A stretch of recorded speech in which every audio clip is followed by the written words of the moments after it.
ყაზახეთმა რუსეთის გვერდისავლით კასპიის ზღვისა და აზერბაიჯანის მხრიდან საკუთარი ნავთობის სატესტო გადაზიდვები უკვე დაიწყო.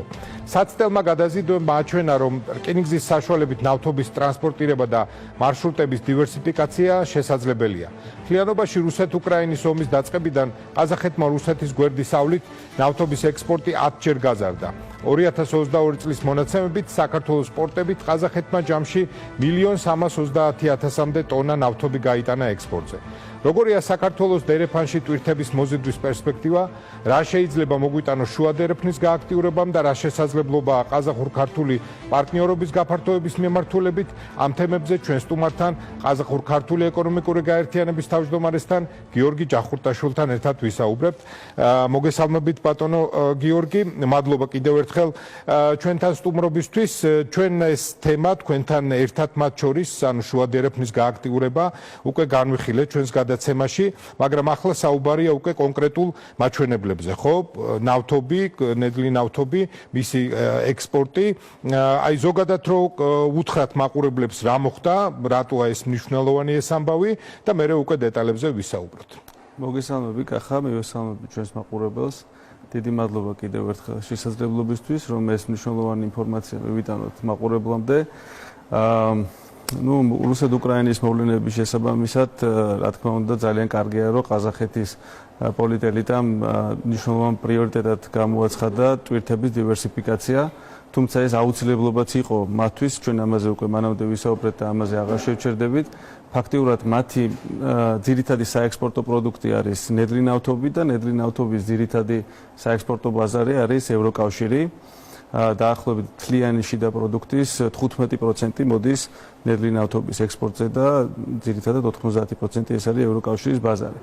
ეხლა რო წარმოვიდგინოთ რა სავალო მდგომარეობაში არის დღეს ყაზახეთი ამ კუთხით, დაახლოებით 65 მილიონი ტონა ნედლი ნავთობის ექსპორტი განახორციელეს 2022 წელს და აქედან 94% ზუსტად მოდიოდა ისევ რუსეთის გავლით, იმიტომ რომ ფიზიკურად მათ სხვა რესურსი ჯერ დივერსიფიკაციის არ ქონდათ, ანუ შუა დერეფნის ინფრასტრუქტურა ჯერ არ არის. შუა დერეფნის ინფრასტრუქტურა ფაქტიურად არ არის მზად, აი რო წარმოვიდგინოთ ისევ ციფრები, 65 მილიონი ტონიდან 94% გავიდა ისევ რუსეთის გავლით, ხოლო დანარჩენი წარმოვიდა აქტაუს პორტის გავლით და შუა დერეფნის გავლით, ისიც ძალიან დიდი ძალისხმევის შედეგად.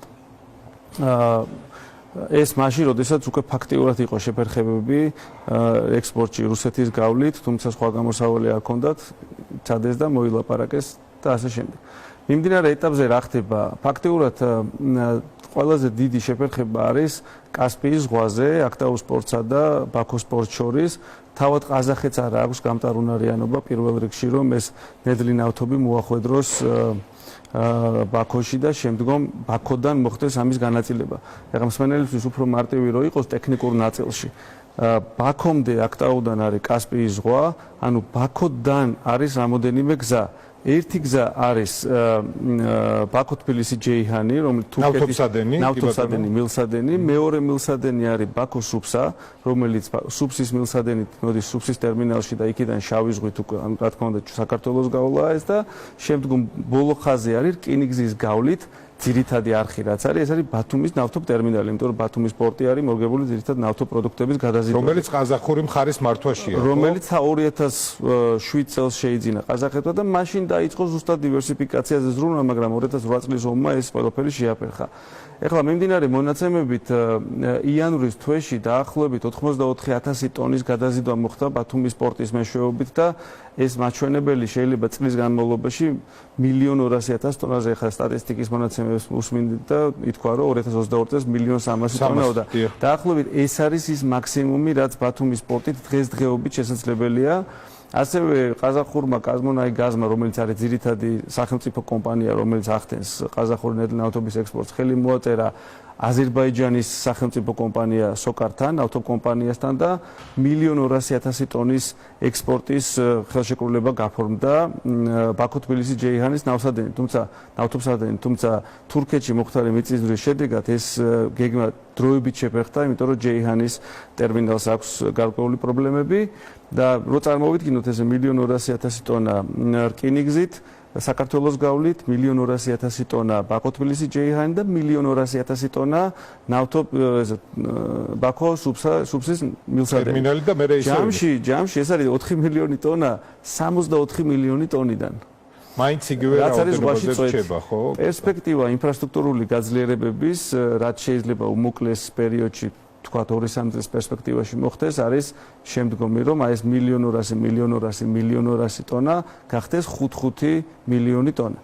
ფაქტიურად ამ ჯამური მონაცემიდან ჩვენ შეგვიძლია დავასკვნათ, რომ საქართველოზე წამოვა დაახლოებით 10 მილიონი ტონა ექსპორტი ყაზახური ნედლი ნავთობისა, რაც არის დაახლოებით 15% უკვე მთლიანი საექსპორტო მოცულობის, რაც არის ძალიან კარგი ერთის მხრივ საქართველოსთვის, რაც არაუშავს ყაზახეთისთვის და ჩვენ ძალიან ბევრი უნდა ვეცადოთ, რომ ყაზახეთის დღესასწაულს და ისინი თვითონ ცდილობენ ამას, ცხადია, თუმცა ეს რატომ იყო მნიშვნელოვანი, რომ ერთი წელი გავიდა იმ საფრთხის რეალიზებიდან, რაც რუსეთთან, ესე ვთქვათ, პირდაპირ ბმას და დამოკიდებულებას შეეხება ყაზახეთის ნედლი ნავთობის ექსპორტისა, თუმცა იმდენად რთულია ინფრასტრუქტურის, ესე ვთქვათ, სწრაფად აწყობა ამ საფრთხეების საპასუხოდ, რომ აგერ ხედავთ, რომ ერთი წლის თავზე სულ რაღაც ძალიან მცირე პროცენტი მოხდა კორიდორში.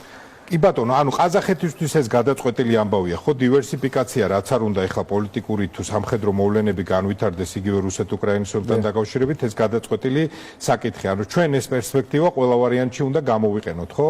და გარდა იმისა, რომ თქვა ჩვენ დერეფნის და სატრანზიტო ფუნქციას შევასრულებთ. აი, ძალიან მოკლედ რო გითხრათ, კიდე რა პერსპექტივებს უქადის ეს ყველაფერი ქართულ ეკონომიკას, ხო? შემოვა, თქვა, ინფრასტრუქტურაში ინვესტიციები ვთქვათ, ამ ვაჭრობას და ტრანზიტს ბევრი სხვა საკითხიც მოყვება და აი ამაზეც რო გითხრათ, რას უნდა მივაქციოთ ჩვენ ყურადღება და იგივე ქართულმა ბიზნესმენებმა რაზე უნდა გააკეთონ აქცენტი. მარტივად რო გითხრათ, რამოდენიმე სტატისტიკას მოგიყვანთ, ფაქტობრივად 2022 წელს საქართველოს ექსპორტი ყაზახეთში გაიზარდა 140 მილიონი დოლარით. 100 მილიონი დოლარიდან. ეს არის ფაქტობრივად 140%-ით მეტი, ესე რომ ვთქვათ, და ერთ-ერთი მსხვილი ზრდა არის მსუბუქი ავტომობილების რეექსპორტში. ესე ვთქვათ, მსოფლიო სანქციების შედეგად, რუსეთის დასანქციების შედეგად, ფაქტობრივად საქართველოს დერეფანში გადმოლაგდა ისედაც დიდი იყო მსუბუქი ავტონაწილების რეექსპორტი, მაგრამ აი ეს მოხდა. ფარმაცევტული მიმართულება არის ძალიან გაზრდილი არის ქათმის ხორცის ექსპორტი საქართველოსდან და საქართველოს საექსპორტო კალათაში, ლუდის საექსპორტო კალათაში მაგალითად პირველ ადგილზეა ყაზახეთი. გავიდა ყაზახეთი. იმიტომ რომ რუსეთის, ესე ვთქვათ, წარმოებას გარკვეული პრობლემები აქვს ლუდის წარმოებას. ეს მცირე ინდიკაცია იმისთვის, რომ რა მოკლევადიანი ეფექტი შეიძლება დავინახოთ უკვე ამ გეოპოლიტიკური მდგომარეობიდან, მაგრამ ძალიან დიდი პერსპექტივაა ყაზახეთის ათვისებაში, იმიტომ რომ მაგალითად საქართველოს საექსპორტო კალათის ერთ-ერთი მსხვილი კომპონენტი არის მინერალური წყლები და ღვინოები. ამ ნაწილშიც მინერალური წყლებია ყველაზე დიდი და მინერალური წყლები წლიდან წლამდე არანაკლებ 45%-ით იზრდება. ყოველწლიურად.